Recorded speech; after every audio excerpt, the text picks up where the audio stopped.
c'est une première car nous faisons une interview avec des gens en vrai, n'est-ce Oui, pas? oui, c'est vrai. Je suis là en vrai. Ouais, j'ai envie d'être une vedette un peu, donc je me mets à côté. Alors, écoutez. Donc nous sommes avec monsieur Cyril Demingue, donc le Bonjour. monsieur de It is Starry Game, le célébrissime, Ouais. au t-shirt magnifique. Ouais.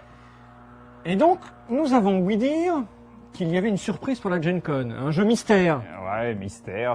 Le mystère commence à être levé puisqu'on en a déjà un peu parlé sur Trick Track. J'ai même déjà vu le titre sur Trick Track puisqu'avec notre fameuse règle du YS, les gens Ah oui. ont des indices. Et effectivement, ça va s'appeler Sylla, donc du nom d'un consul romain qui est en moins 80, qui a bien failli tuer Jules César, qui était un dictateur qui a restauré le Sénat romain. Ouais, donc déjà, ça pose l'époque, ça Ouais. se passe chez les Ouais, Romains. Rome, exactement. D'accord. La Rome passionnée et sanglante, je dirais. Un peu plus la série Rome que les vieux péplums, on va dire. D'accord, donc du sexe, du Du stupre et de la sexe luxure. et du sang, Et du effectivement. sang, d'accord. C'est un jeu de Dominique Erard. Comment? Le célèbre auteur Exactement. Ouais, le célèbre auteur Almano, franco-américain. qui habite à Orléans, je crois. Non, plus vraiment maintenant. Ouais. Il a un peu bougé, il est à 20 km d'Orléans. Mais bon, Ah ouais. la vie privée ne nous concerne pas. Nous Ouais, sommes là pour ça parler ne nous regarde pas. jeux de société, donc. Donc, voilà. Et donc là, nous avons, en avant-première d'exclusivité totale, un prototype qui va être probablement présenté à la Gen Con. Il va être présenté à la Gen Con. C'est vraiment en avant-première puisque les graphismes ne sont pas définitifs, etc. Mais bon, ça permet de voir un peu. Donc on est face à un jeu avec des cartes, un plateau, des jetons, comme Ouais. d'habitude chez Starry. J'allais dire oui, mais c'est pas notre faute puisque c'est Dominique qui nous l'a amené dans cet état. Le but, vraiment la philosophie de ce jeu-là, c'est d'arriver à un croisement entre Res Publica Romana, donc le vieux jeu de chez Avalon-Hill qui dure 12 heures, et Saint-Pétersbourg. Enfin, moi, c'est comme ça que j'envisage. Donc le but, ça a été d'intégrer un peu les éléments de Res Publica Romana. Du gros jeu lourd. Ouais, mais en un jeu qui tiendra en 1 heure. Ça, c'est une bonne chose. Avec un petit système de phases et des cartes. Donc oui, effectivement, on peut espérer que ça marche bien. On en est tout du moins assez content. On a bien bossé avec Dominique et on est tous assez contents du résultat. En dehors du fait que je vais sortir pour aller péter la gueule au mec qui tourne la pelouse, mon cher Oui. Cyril Demingue. Non, on ne l'entend Donc, pas. Les graphismes, par contre, ne sont pas de Dominique, parce que tout le monde sait qu'il est Non, peintre, illustrateur. non, Donc là, effectivement. c'est toujours le frangin. Donc. Dominique était un petit peu en retard. Je lui ai proposé au départ si ça l'intéressait. Et ça l'intéressait effectivement, mais il a manqué de temps. Et donc, on s'est rabattu. Et cette fois-ci, j'ai donné à mon frère carte blanche. Il était donc assez content. De pouvoir faire ce qu'il voulait, en Ouais. fait, pour une fois. Et encore, on s'est un peu réfréné sur certaines cartes.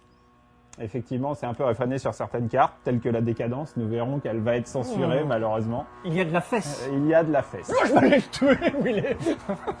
Il y a de la fesse et elle est calipige, mais malheureusement, ça ne va pas rester dans le jeu pour cause d'édition américaine. Alors, nous sommes face à quel type de jeu, en fait? Eh bien, Quel type de mécanique? c'est assez difficile à définir. En fait, le principe, c'est que chaque joueur est un sénateur. C'est la République de Rome. Il va tenter de succéder à Sylla, qui, en gros, au bout de 2 ans de règne sous la dictature, a décidé de céder la main. D'accord. C'est ce qui s'est réellement passé dans l'histoire. Et donc, chaque joueur va maintenant tenter de tirer les marrons du feu pour essayer de devenir calife à la place du calife, ou plutôt premier consul à la place du premier consul. Donc, ça va se jouer sur 5 années. Et au terme je dis années, ça peut être décennies, on ne sait pas exactement, mais en gros, qui sera ponctué par la construction d'un grand projet. Et dans une phase, donc dans un tour, il y a 7 phases qu'on va explorer, qui vont être des phases où ça va être un peu la vie romaine, c'est-à-dire que les Romains étaient très concernés par le civisme. Donc là, on a des échelles qui représentent en gros la vie de la population romaine sur le civisme, sur les loisirs. Bon, ils avaient des loisirs un petit peu costauds, comme on sait, et sur la santé. En plus de ça, il y a une échelle de famine parce qu'il faut du pain et des jeux. Du pain et des jeux, c'est un petit peu le principe. Donc les joueurs vont passer au travers de ces phases, donc qui sont pour la plupart très rapides. D'abord, on va élire un premier consul, ça va très vite. Ensuite, on va recruter des personnages, donc vous voyez là les personnages. Alors, on a notamment des sénateurs alliés. On a des légionnaires. On a des vestales. On a des marchands. Et on a des esclaves. Ah oui, bonne chose, les esclaves. Eh oui. Ça, on va voir que parfois, c'est quand même un petit peu gênant. Mais bon, certains peuvent être éventuellement chrétiens. Là, c'est un léger anachronisme. Les chrétiens sont arrivés après, mais comme je vous l'ai dit, on parle d'une longue période de temps, donc on ne sait pas exactement. Le jeu finit avec un espèce d'avènement du christianisme. Donc l'idée, c'est qu'on va recruter des personnages, c'est très rapide. Ensuite, on va par un système d'enchères assez habile, acheter des bâtiments, sachant que par exemple ce bâtiment est rouge, donc je vais devoir utiliser mes personnages rouges, mais si je les utilise, je pourrai plus me servir du pouvoir de cette Vestale par la suite. Donc voilà. Oui, je vais pouvoir la redresser à un moment. À la fin du tour. À la fin du tour. Donc dans le tour, je décide si je me sers de cette Vestale plutôt pour acheter un bâtiment ou plutôt dans la phase qui arrivera après. Ensuite, on touche ses revenus, c'est plutôt rapide. Et ensuite, c'est la phase très Respublica Romana, on va devoir gérer les incidents de la République. Donc là, on a une série de problèmes de la République, dont un problème récurrent qui est la décadence. Mais oui, ça c'est mal, c'est moche. C'est mal, Oula. c'est mal. Donc c'est dommage. Et malheureusement, cette carte reste au fil de la partie. Et là, on voit, par exemple, ça c'est les événements du tour. Alors naturellement, il y a bien plus d'événements que ça. Donc Il y a là, une pile de cartes qui va traîner, c'est ça? oui, il y a une pile de cartes, elle est là, d'accord. effectivement. Donc la décadence, problème récurrent. Les purges sénatoriales. Ah oui. Oui. Ouh, la politique, hein, c'est... Les épidémies. Ah, Et là, on a les persécutions des chrétiens. D'accord, rien de bon, ma foi. Un sport de l'époque. Donc, on voit que ces événements ont tous une tendance générale. Donc, la persécution des chrétiens, c'est la tendance loisir, tandis que l'épidémie, c'est plutôt santé. Ah oui, c'est santé, oui. Et les sénateurs, c'est C'est politique, civisme. d'accord, Bon, la décadence, c'est général.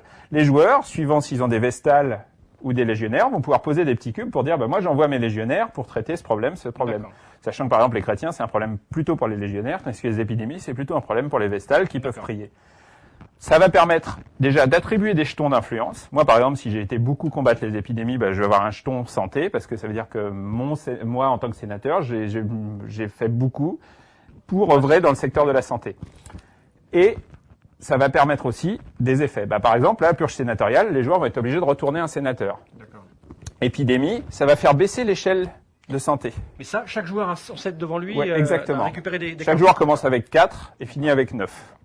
Donc on a un choix, à un moment donné, on draft un peu des cartes pour choisir laquelle on prend. Donc ça va permettre de distribuer des jetons, mais ça va aussi avoir des effets négatifs. Les événements les moins gérés par les joueurs, donc ceux qui auront le moins de cubes, vont se provoquer. Voilà. Notamment, par exemple, on va dire qu'il n'y a rien sur celui-là, ça fait baisser l'échelle de santé. Donc, avec en bas, une crise. Bon, là, c'est pas encore indiqué sur le plateau, mais en bas, il y a une crise. Mais surtout, ça fait baisser la valeur des jetons. Moi, si j'ai récupéré un jeton bleu, mon but, ça va plutôt être d'amener l'échelle par là pour le valoriser à 4 que là où il va être valorisé à 1 à la fin de la partie. Ok, ça commence à se préciser. Oui, effectivement. Donc voilà, il y a cette phase d'événement qui est un peu le cœur du jeu, effectivement. Et derrière, il y a la phase de grand projet, où on va construire un grand projet. Donc là, on voit que ce grand projet de ce tour, c'est les termes. Les joueurs vont mettre de l'argent dans leurs mains. Ils vont pouvoir lever le pouce ou baisser le pouce, sachant que quand ils le lèvent, ils participent à ce grand projet. Quand ils le baissent, ils donnent leur argent à la plèbe, l'argent qu'ils ont mis dans la main éventuellement, et ils n'en veulent pas. Il va y avoir un effet positif. Là, on a les termes, donc ça va avoir un effet positif sur la santé. Par tranche de 5 joueurs, de 5 sous, comme les joueurs qui ont levé le pouce, l'échelle va remonter. C'est d'ailleurs le seul moyen de faire remonter l'échelle. Ensuite, les termes vont être construits, on va les mettre là.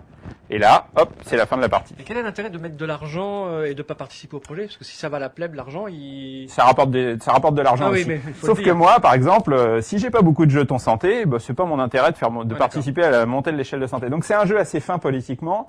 Il faut savoir se trouver des alliés. On peut pas tout faire tout seul. Il faut un peu regarder. Ça me semblait un peu de collaboration, mais pas trop quand même. Voilà, il faut repérer ce qu'ont les autres joueurs, sentir les échelles qui vont monter et descendre. Il y a la famine aussi à gérer, malheureusement, qui est un gros problème. Il va falloir sentir un peu le vent venir pour essayer d'attraper par exemple, moi, si je sens que la santé va finir très haut, j'ai intérêt à choper des jetons santé. Mais d'un autre côté, j'ai peut-être aussi plutôt intérêt à intriguer pour que la santé baisse. C'est-à-dire en ne gérant pas cet événement, donc en sacrifiant des achats pour garder des vestales, pour garder du contrôle sur ce qui va se passer, etc. Un peu de fourberie quand même. C'est pas mal de fourberie, ouais. C'est un jeu qui est un peu difficile à définir. Ça se joue en 1 heure, donc on est assez... Comme ça, on a l'impression que c'est vraiment il y en a pour plus qu'une heure. Mais ça a l'air très dense, mais chaque phase est très rapide. En fait, même les achats de bâtiments, c'est des enchères en un tour. Donc moi, je dis 3, 4, c'est fini. Voilà. Et naturellement, comme on utilise les personnages à ce tour-là, on les utilisera pas à la phase d'après. Donc le jeu s'auto-réduit en fait comme ça. Et donc chaque phase est très très rapide. Revenu, c'est très rapide. Élection du premier consul, très rapide. Ça, on prend une carte. Donc tout se passe très vite. La phase longue, c'est celle-là. On va dire qu'elle dure bien 5 minutes. D'accord. C'est long 5 minutes. Donc voilà. Et cette chose-là, alors, je vois 4 pions, on joue à 4 joueurs. Alors c'est 3 ou 4 joueurs pour l'instant. On va voir si on arrive à le faire fonctionner à 2. On n'a pas encore de plan.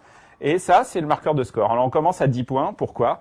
Parce qu'en cours de partie, on va pouvoir perdre des points à cause de la famine. Il y a la famine qui sévit. Si on a réussi à s'acheter des champs de blé, ben, on peut nourrir ses troupes D'accord. et ça va bien. Si on n'a pas réussi, on va perdre autant de points que le niveau de famine. Donc quand il est à 6, on perd 6 points d'un coup. Ah oui, ça fait mal. Oui, ça fait très mal. Le problème, c'est que quand on achète des champs de blé, ben, on peut pas être en train d'acheter autre chose. Oui. Donc va falloir faire des choix Et pas se précieux. tromper de choix surtout. Vaut mieux pas. Eh ben écoute, on est super content de voir ce prototype en avant-première exclusivité et on est pressé de le voir À la Gen Con, en fait. À la Gen Con. Bah, Voilà. j'espère qu'il tournera bien et de toute façon, on en profitera pour faire les derniers peaufinages, pour voir Comment réagissent les gens. pour voir la réaction des gens. Peu l'ont testé encore à part l'équipe spéciale. Voilà, testant l'équipe staff. l'a testé en in extenso, l'auteur l'a pas mal testé aussi, mais les joueurs extérieurs pas encore. Mais on est assez confiant parce qu'on sait bien. C'est un jeu avec des stratégies. Je peux par exemple choisir de commencer avec beaucoup de légionnaires pour me dire tiens je vais faire ça, ou je peux au contraire dire je vais plutôt prendre des marchands, j'aurai beaucoup d'argent, ou beaucoup de sénateurs pour justement influencer les votes, ou un mix de tout ça. Plus chaque partie est vraiment très différente parce que ça va vraiment dépendre des événements qui sont là. Ça va dépendre de l'ordre dans lequel s'est construit ça. Donc c'est un jeu politique fin. Faut sentir le vent venir. Voilà. On en est très content de ce point de vue-là. Eh ben merci pour ces explications. Il n'y a pas de quoi. Et maintenant on se roule des pelles. Ah d'accord. Vous y avez cru.